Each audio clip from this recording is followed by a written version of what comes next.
Hello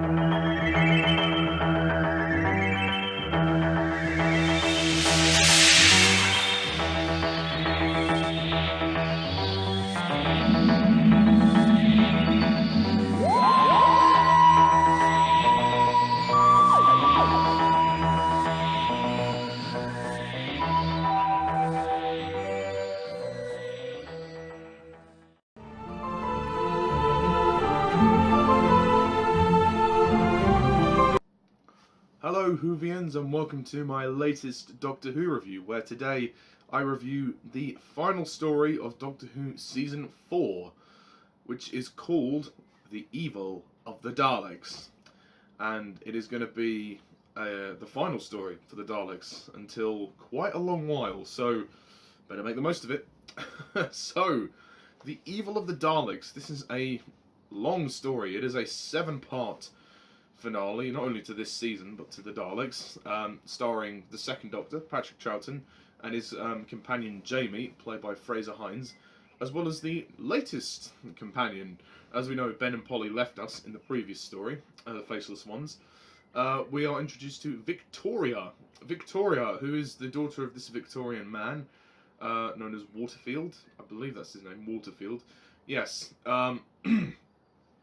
And obviously she will become a permanent companion at the end of this story. But the basic plot of this story is that the Daleks draft the second Doctor into distilling the human factor. Once implanted, it will make the Dalek race invincible. Jamie's faith in the Doctor is stretched to the limit, and the Doctor appears to be collaborating with the Daleks. The Doctor has a few tricks up his sleeve, but then again, so might the Daleks. That is essentially your plot of this story. So, The Evil of the Daleks. Okay, yes. This story was kind of, what would I say, hyped up to me. It was kind of, well, yeah, okay. It was hyped up to me by my good friend and subscriber, Jack McCullough. I'm very sorry, Jack. I cannot agree with you on this one. I do like this story. I think Evil of the Daleks is a good, decent story. But it's nothing more than that. I don't think this is the best Dalek story at all. I mean, it's certainly not as good as the previous ones. That's what I'll say there. But it's certainly not a bad story. It's certainly entertaining. It has its moments. I like the fact that there's a lot of tension in the story. There's a lot of suspense, even if the suspense is kind of padded out. But we'll get to that in a minute. And this is the story where Jamie really takes flight here. This is Jamie's story.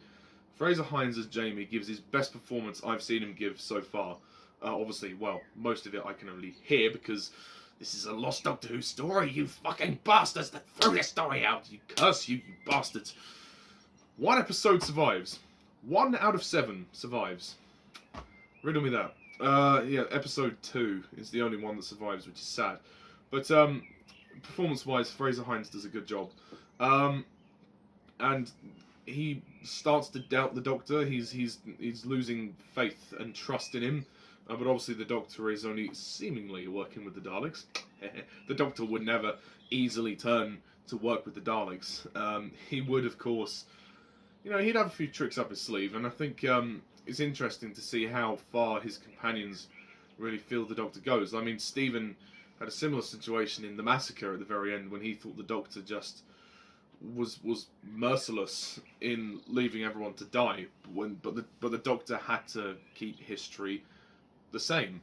And I mean, this isn't quite the same as that, but you know, you can sort of understand Jamie's viewpoint. Jamie is fairly new to all this. He's never seen the Daleks before. He doesn't really know the Doctor's relationship with the Daleks up to this point. So it makes for great drama. It really does. And this is actually probably one of the best stories with the best supporting cast. I mean, I don't know all of the names of the actors, but I like Theodore Maxtable, who is the scientist in this story. He's sort of working with the Daleks. He's very good. He does some good stuff. Waterfield, who is Victoria's father. he's very good in the story, and you can see the desperation in him. He just wants his daughter back. He is just he gives an emotional performance in places, and it is very good the way he expresses himself, and how the Doctor has to help him. Excuse me, I've got a cough. Victoria, not to be confused with Vicky, who is the William Hartnell companion. This is a different character, and her name is Victoria. It's interesting. She's another period set companion. She has been kidnapped by the Daleks, and they're off to rescue her. And yeah, I think Deborah Watling, as a first performance, does very well. She gives a very emotional performance. She has a nice relationship with Kemmel. He's another good character. He's the character that's mute. He can't talk, but he's like a henchman for the good side. He's helping them to rescue her. She gives a good performance. She's a very pretty girl in that dress. And I think that the scenes she has with Jamie are very good, and the Doctor, and I think she does well acting with the Daleks as well, you know, showing the fear in her face. And I think the story itself is pretty interesting. I mean, the fact that they choose the Doctor to try and wipe out humanity, by distilling the human factor. It's an interesting concept. I think it plays out very well. We don't really know too much about what it is until the very end of the story, but still, it's good to see the Daleks' plan. But for me, what kind of drags this story down a bit is the fact that the story does drag. The story, for me, the story never really got going until the end. I feel like the story is just too slow. There's no momentum in this story. It's not as, I'm not asking for it to be an epic, grand story like the Daleks' Master Plan, which was 12 parts long, but the pacing was very slow to begin with, and I found it very difficult to get into it. I mean, I'd like the setting of it, the fact that it's set in Victorian times, and you know, that makes it very interesting in the 1800s. Although the first part of the story is set in, at the time, would have been the 1960s, which was the present day at the time. I think the story is too long as well. It's 7 parts, and it really is dragged out. It's padded out. I think the first few parts are, you know, they're enjoyable enough, but they are slow. You know, it's kind of like, oh god, can we just keep going? But it does get a little bit better towards the second half. So yeah, I think for my money, I would have said keep the story to 5 parts, because I think 5 parts is about the right length. 7 is quite long, and they're all 20 minutes long each, so it's quite a heavy going story to watch. And I think Patrick Troughton as the Doctor is magnificent. He has never given a bad performance. This is one of his best performances. I really do think he's great in this story. And to conclude his first season, he does very well. He's kind of like trying to calm Jamie down, and he's also like, he's very loyal to Jamie, but the moments between him and Jamie were acted very well. And Troughton's reaction when the Daleks appear at the beginning is very good. When he says, "What creatures?" and then the Dalek comes out of the corner of the room, and he knows when the Dalek speaks, he turns around like this, and there we go. So I thought he did a pretty good job there. Regarding the production design, I think the production design is very good. The music is also very good.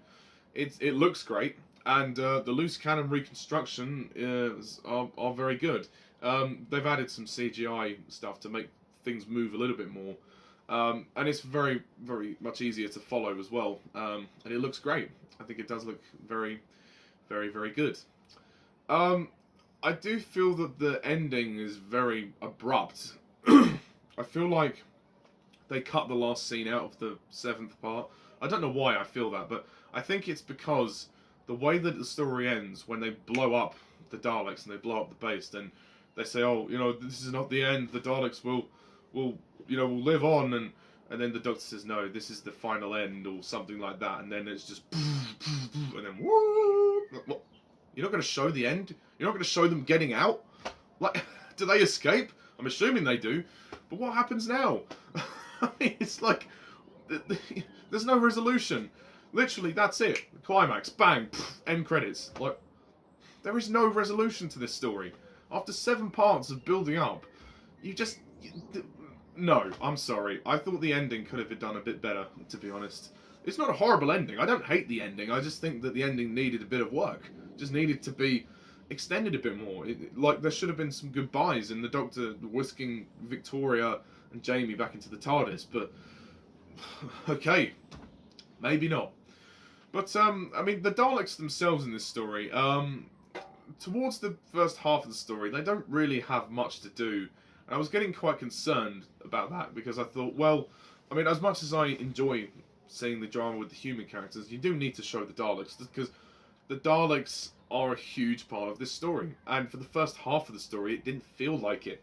The last few parts show the Daleks do a lot more, which is good. I think they're pretty good in this story, and I mean, but I don't think it's their best appearance. I feel the Daleks are at their most menacing in the William Hartnell story, the Daleks' Master Plan. That is my favourite Dalek story of Classic Who so far. I will be stunned if anything can top that.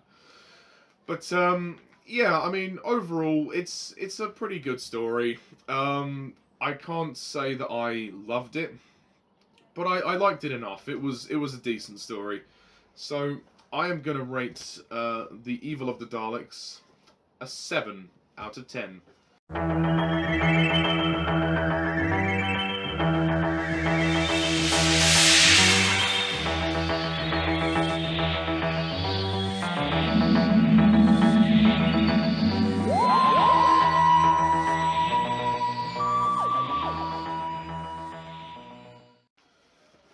Yes, I know some of you, Jack, wanted me to rate it higher, but sorry, it's just an opinion. I can't force myself to like it any more than I do, really.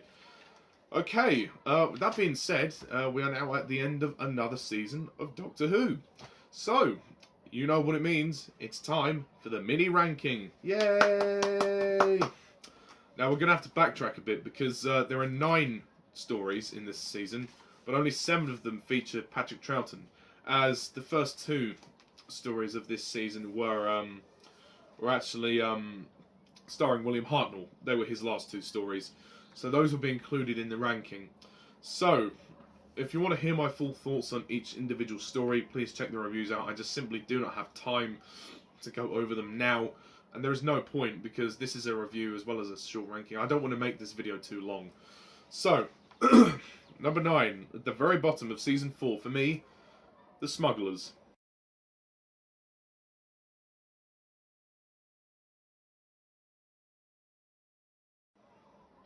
Yeah, no surprise there. Number 8, The Macra Terror.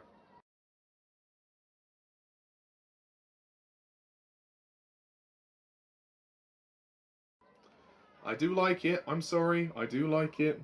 I don't think there's any bad stories in this list, just to let you know. Number 7, ooh, someone's going to hate me for this, Evil of the Daleks.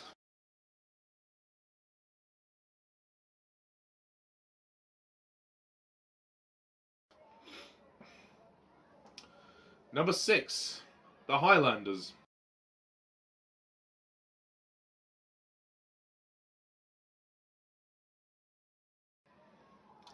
Number 5, The Faceless Ones.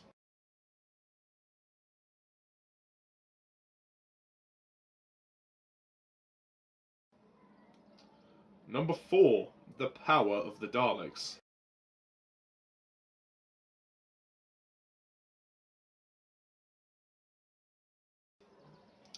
Number 3, The Underwater Menace.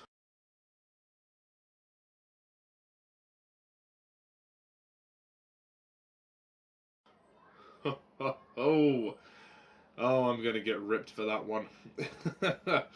Number 2, The Moon Base.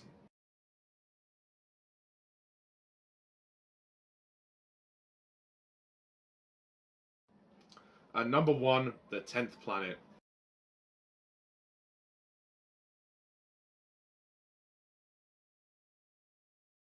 it's Hartnell's final story. I mean, come on. And it was the best way they could have introduced the Cybermen. So, just to recap my list, for those of you who want me to. Number 9, the Smugglers. Number 8, the Macra Terror. 7, the Evil of the Daleks. 6, the Highlanders. 5, the Faceless Ones. 4, the Power of the Daleks. 3, the Underwater Menace. 2, the Moonbase. And number 1, the 10th Planet. So, that is it. Season 4 is done. It's done. We are a third of the way through Patrick Troughton's reviews. I am now on to his second season, which is season 5, which is a bit shorter. It's 7 stories, so it shouldn't take as long to review, depending on the length of the stories. So, we begin next time on Doctor Who Review with The Tomb of the Cybermen. Woo! Which will be the 3rd appearance of the Cybermen in the show. So, that's pretty much it, folks. Thank you all for watching. Stay tuned for my review of Tomb of the Cybermen. Please put your comments down below. Let me know what you thought of this story. And, yeah, I'm Mr. Tarnus11. Thank you for watching. See ya.